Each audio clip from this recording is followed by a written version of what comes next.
Hello and welcome to Aviadev Insight Africa, the podcast offering a window to the world of African aviation with your host, John Howell, CEO and founder of Aviadev Africa.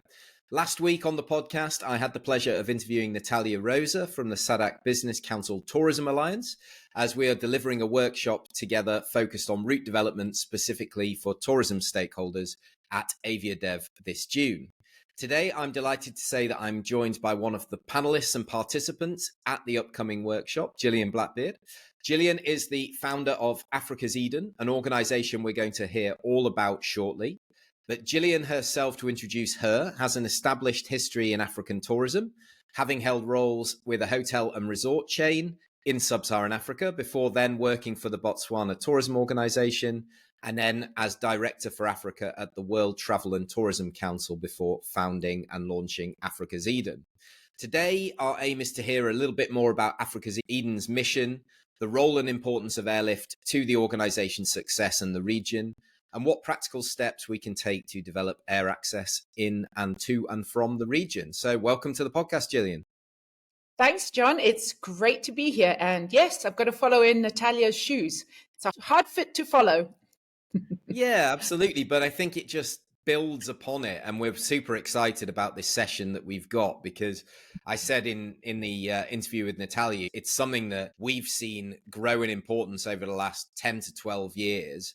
But actually, Africa's been a bit behind the curve when you look at other destinations globally seeing the value of airlift. So we'll come to that. But let's start with Africa's Eden. Tell us about your mission, how it came about, and who your members are. Sure. Africa's Eden actually came about in the most bizarre time. The month before COVID hit, we actually opened our doors and launched Africa's Eden. And the reason it was launched at the time was there was a call from the private sector, about a group of 20 private sector companies, big and small, over the Victoria Falls. So they were from the Zambian side of the falls and the Zimbabwe side. And they were currently facing a challenge in PR and a collaborative effect that they needed to work with when there was the report saying that the Victoria Falls was drying up. It had come out on the BBC, it was followed by everyone, and they were finding a very frustrating amount of people questioning this report, but no action was being taken collectively. And that group then came to me and said, Jillian, would you form an organization that is the face of private sector to respond to these issues? And at the time, I had been thinking about bringing together the region. When I worked in Botswana tourism, I realized that it was very difficult to promote and market and work with destinations if you're only working with one, when over 60, 70% of travelers always travel to more than one destination. So it felt counterintuitive. So if you match that call from the private sector, so it was led by somebody and a group of people who wanted to do something collaboratively, with my vision of offering an organization that is collaborative, we set it up. And we set it up, it was February 27th, I believe, in 2020. And I remember, I'm like, okay. And look, we had 15 people to start with. And they really did put their money where their mouth was. And the doors closed, everybody closed down a month later. But in a way, it was an opportunity. As the borders closed and as people really struggled with their businesses, it felt like the old conflicts seemed to not matter anymore. Those borders, or this is my company and we run the same route and therefore we're not going to work with you, it was gone. There was none of this. There was no tourists, and if they were all working together. So I think it gave people a chance to pause and step back. And we started in February 27 with the Gaza region. And we just kept on putting that message out. How do we collaboratively work to survive? How do we look at tourism? One day when we rebuild, how are we going to work together? And by the end of the year, we already had 100 members, which, considering we were all in lockdown and most people were paying out of their personal money to keep this going, was amazing. And the year later, as the borders started to open, we had our first event in Victoria Falls. And by that time, I think we were already sitting on about 150 members, and it just grew and grew. We're now sitting 3 years down the line, a little bit more, at 460 members in 4 countries. We've moved outside of the Gaza region because if you look at Gaza alone, yes, it borders, it's a quadrupoint, but there's so many areas that it doesn't include. So therefore, northern Namibia is not included in Gaza, but it's often included in an itinerary, or areas of, let's say, South Luangwa, which is often included in an itinerary, or Thule, or CKGRs. It expanded into a countrywide organization. We're featuring now in Botswana, Namibia, Zambia, and Zimbabwe. The core is product. So tourism product, that is the people who own the lodges or own the activities. That's the center of Africa's Eden. You can call it the heart. But the vision was also to create an ecosystem, because nothing works in isolation. And one of the challenges with tourism is there's all these silos, very similar to aviation. You can't just have one set within the ecosystem. So product is the heart. Very quickly, we moved upstream. And in tourism, that would be going into tour operations and then later onto the global travel trade. So tour operators, DMCs, experiences, and then linking to a huge network of travel trade around the world. And we're strong with that. Our activities focus on making sure that business works between them. It's a B2B organization. It's not B2C. And it basically works with the businesses and the upstream. Okay. Then we realized that actually there's this huge gap on the downstream. And a little bit downstream is aviation, where we've just started to work and linking the importance of aviation partners. And that can be airlines, but it could also be airports authorities, because they facilitate that tourism supply chain. And then later down the line is suppliers of goods and services. And that can be banks, water bottles, cheeses, whatnot. Still learning. It's a big gap, but it is something we're looking at. So you have this ecosystem. The only thing we don't do is lobbying and working on policy and governments. We work together with organizations. We associate with tourism boards and the national private sector organizations, but we do not lobby. So everything we do goes through the private sector boards and goes onwards to government. So we're entirely private sector.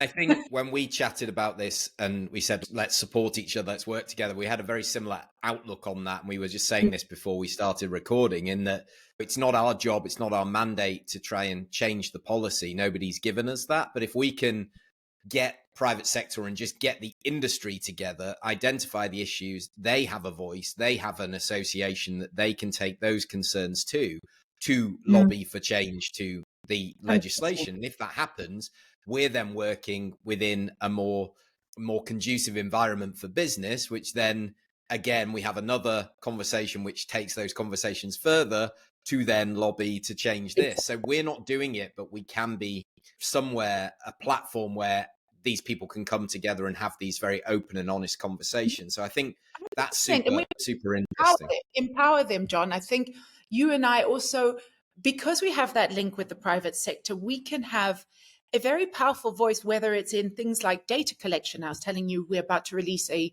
first quarter data report. Now, we don't presume that the report is 100% inclusive, but we've spoken to our members who are a large proportion of the private sector, and the data gives you a really good finger in the pulse. And so when change needs to happen, or we want to, and it can be change, but it can also be a celebration.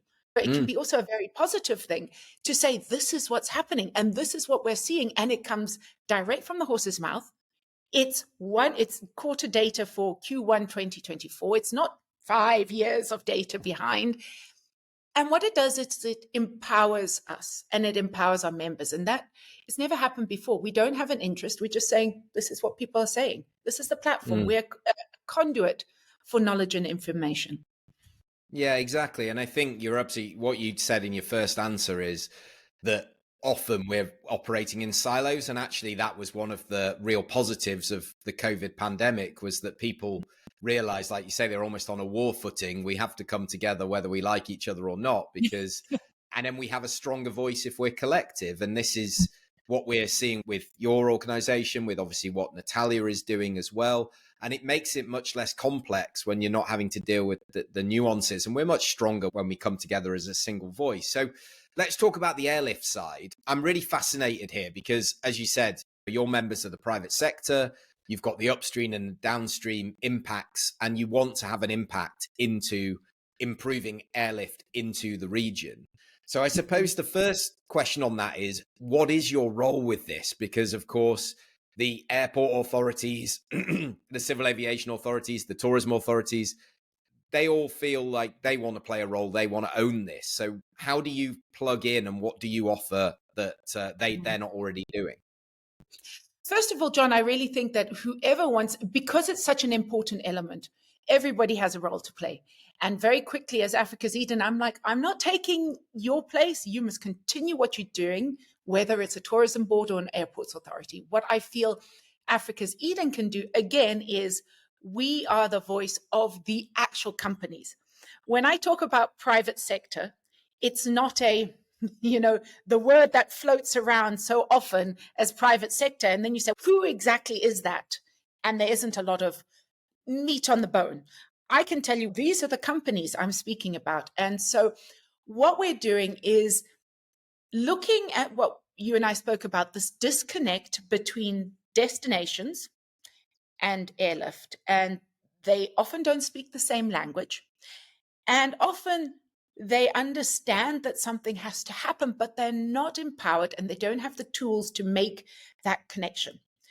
Often when airlift is being talked about from a tourism perspective, there isn't the correct amount of data. People don't actually know, for example, how many beds are available in Victoria Falls in the next year, for example. That's actually quite difficult data. It shouldn't be, but it is quite difficult to find. And so we felt that our opportunity was to make sure we gave the people talking about airlift, whether it was from an aviation perspective or from a destination perspective, the tools to actually have a meaningful conversation. Because I think some of the areas where we've got left behind was because the information wasn't available. And the right people were talking, but they were talking about the wrong thing, or the right thing was being spoken about and the wrong people were talking. And so Africa's Eden can say, like with Aviadev and your upcoming conference, is let's make sure that there are the right people from private sector who can tell you, this is how many bed nights we have. This is our booking season. It takes 18 weeks for a booking to become an actual booking, et cetera, et cetera. Now, that was never there when the conversation happened in aviation. And that's where we want to come and play the part. Yeah, I think that I've talked about this before, about what an airline is looking for from an ideal conversation. And it's something that you will discuss in the workshop, but it's two things. One is a multi-stakeholder approach, but most importantly is not a multi-stakeholder approach where everybody's doing their own thing, but where they are aligned with the same story. So you hear these stories of an airline being approached by a tourism board and the airport didn't know, and vice versa, and then people get very upset. But I'm not putting all the blame on the tourism side, because I think that airport companies also need to understand that, look, the airport is the infrastructure the airline is flying to. That you're not the destination. So you need to work with the tourism body. And often the tourism body is the one with maybe the marketing funding and access to the cash that's going to help promote that route as well. So it's a case of opening up a bit and saying we need to have this stakeholder approach. And I think that's the whole idea here, is to open the tourism. I see these big tourism events and they get huge tourism organization participation. When I say we're doing an airlift event, the tourism boards go, oh no, the airport company does that. And I'm saying, but you wouldn't have anything to sell if you didn't have airlift. So why aren't you looking at the tourism? We've got to understand that. And I love the way you talk about marketing. Like everything, it seems like things are being developed, especially in African tourism, whether it's infrastructure, airlift, product development. And they'll be, let's develop this. But nobody thinks about how's it going to be sold? And you can't just build something and they'll come. I've seen this with big tourism projects and they fail. Sadly, it fails. And it's the same with airlift. You cannot imagine that you're going to build a route and then everyone's just going to jump on it. And I've seen some really sad situations where we're like, wow, that was such a great idea. But they didn't engage the trade 6 to a year beforehand, because those routes are sold so far behind. And so they've waited a whole year to launch it, and then no one flies it because, well, everyone's already booked. And then they're like, oh no, it doesn't work, and they pull the route. And I'm like, whoa, whoa, whoa, guys, you just needed to engage us before so we could sell it. And I think that, yes, there's an operationalization challenge, there's us coming together challenge, but there's also a marketing challenge. And we really need to know how things get sold. Tourism is not easy. It's not build it and they'll come. It's not, oh, you can put it on bookings.com and everyone's looking for it.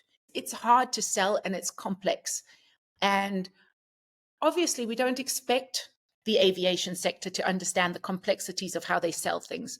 Just like the aviation sector also has the complexities of issues of things like cargo, which make a difference to your route development. And the tourism people don't understand that. So there's a lot of give and take that we have to understand. Yeah, absolutely. I think on this point, the first question I always used to ask when I'd go to World Travel Market, ITB, is I'd meet a CEO of a tourism board in Africa. And my first question was always, what percentage of tourists arrive in your destination by air?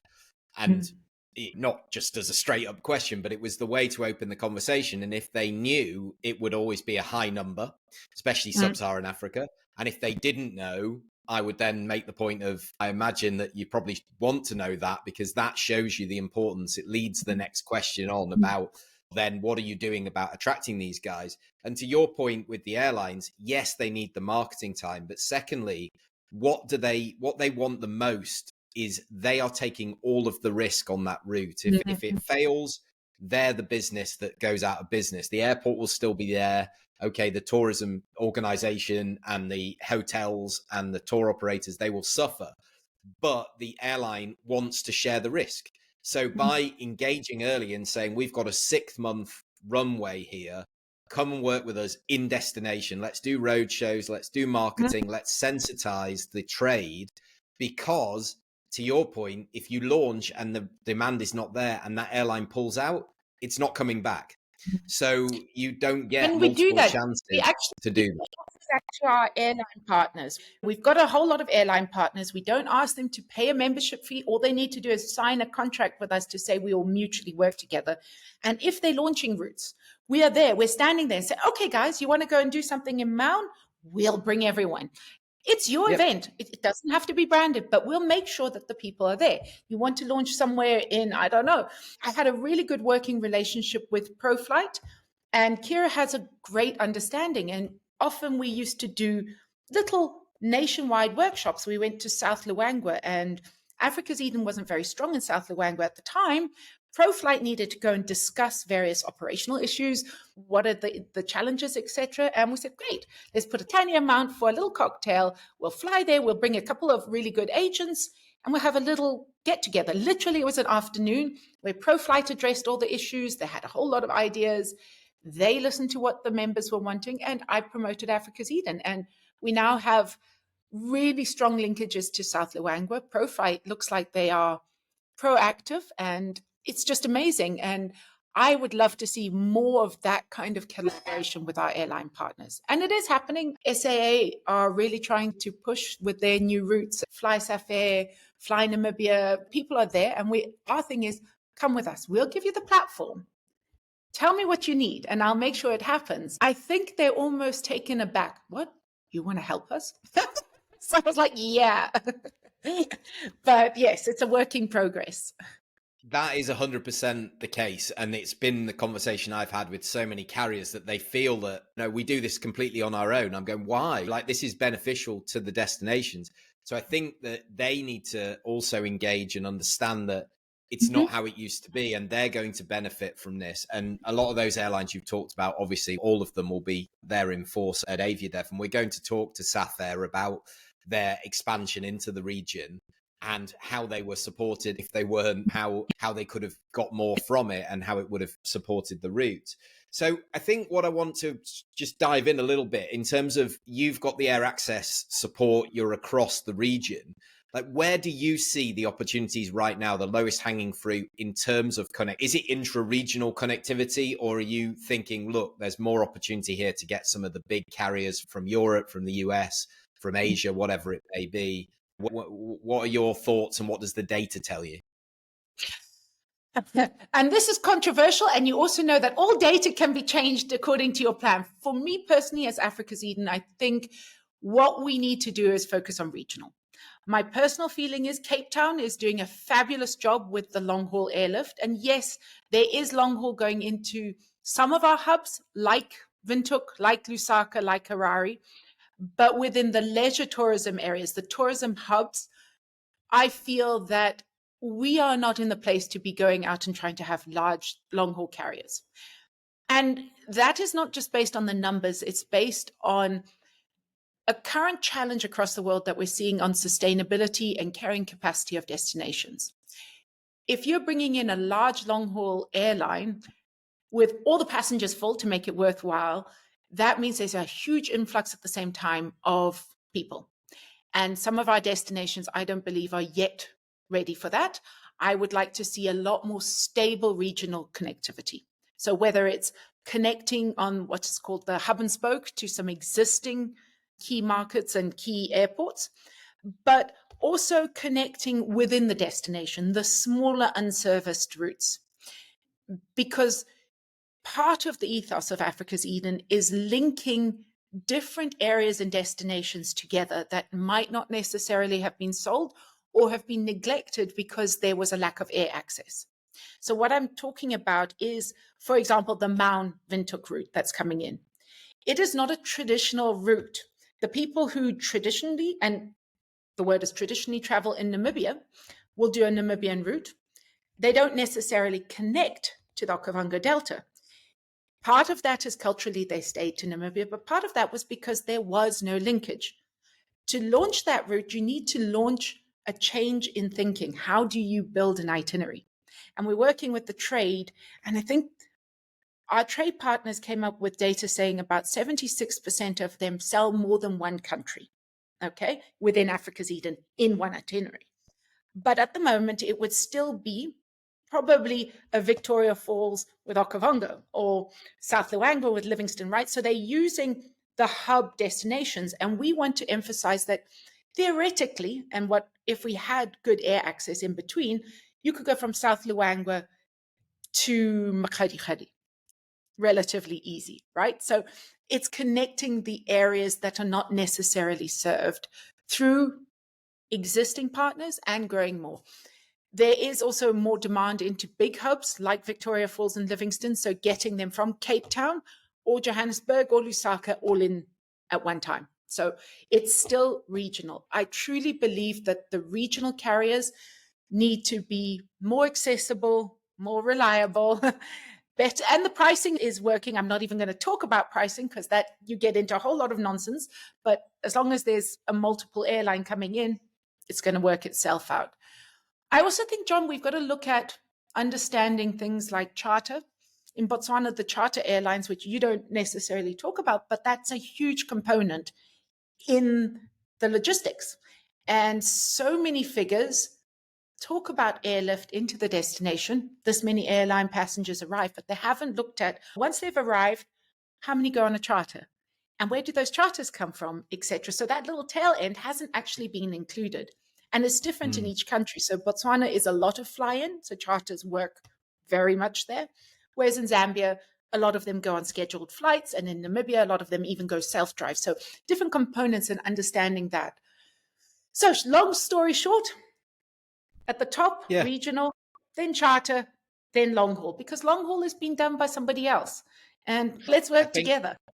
I think that's such a great point, and it chimes with what I've said. I'm not going to dictate, and it's not our job to do that. But when you look at the market, that over 80%, probably about 85% of all tourists, all passengers into Africa come on non-African airlines.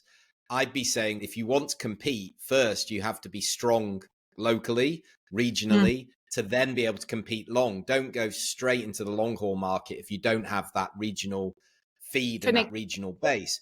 But also, Africa can take control of access to its own market. The idea of SATAM is to open African markets to African carriers, not to foreign carriers.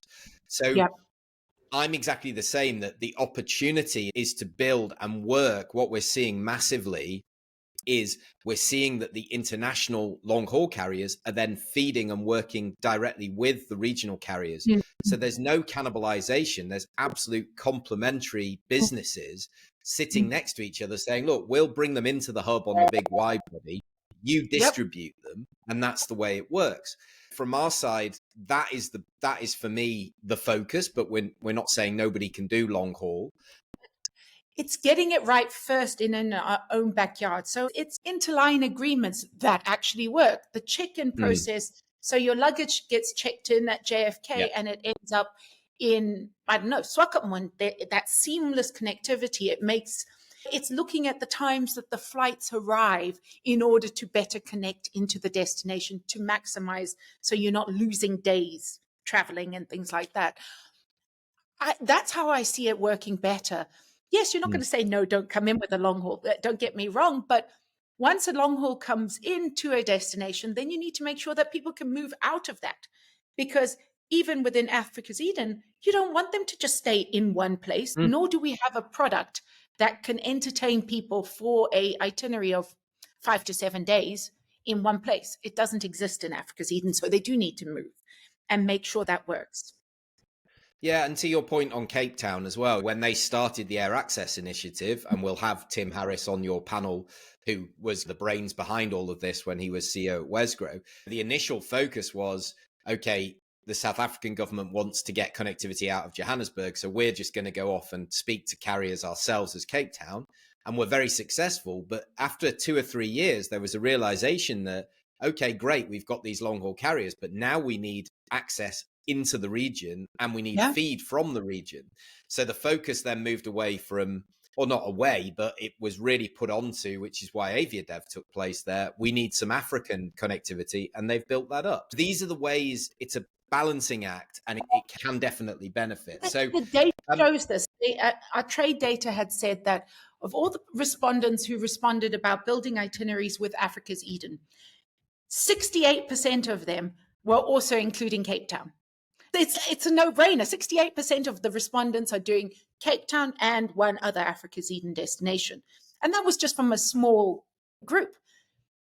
I just think that the trends are there too. It's not like we're just saying, oh, Cape Town's a nice place to go and drink wine. Let's build it there. No, it's working. That is what the trade is looking for. And part of what you at Aviadev and us at Africa's Eden are strong about is that we lead by the demand ultimately of the traveler. We don't force people to do something. We look at what people are asking for and then work for it. 100%. Okay, we're going to hear a lot more from you in Windhoek, so it's quite exciting. But if our listeners want to find out more about Africa's Eden, they want to connect with you and the team, where do they go? Where can we find you? You can find us on www.africaseden.travel. So on the internet, you can find us on LinkedIn. You can find us on all various channels. You can talk directly to especially on LinkedIn.